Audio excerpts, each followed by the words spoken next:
Nililala kwa Mo. Lakini mimi sijafanya naye kitu chochote. Ni nani ulimpa taarifa kama unaenda kulala kwa mwanaume?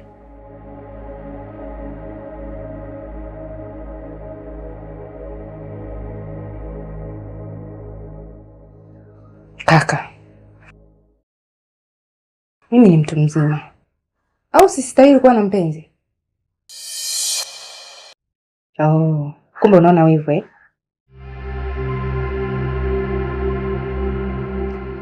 Pole kakaangu. Mimi yule siwezi kufanya naye kitu chochote. Nakutunzia wewe tu. Na siku ukiwa tayari utaniambia. Hivi wewe na Shetani ni mtu na ndugu yake au? Maana nakuona ni kama unafanana naye kabisa yani. Mimi ni kaka yako, unataka unitunzie nini? Kaka bwana, unakijua vizuri sana tu.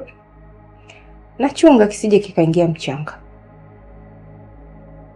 Pumbavu wewe. Sasa unataka kwenda wapi wakati nimekuja hapa kuongea jambo la msingi na wewe?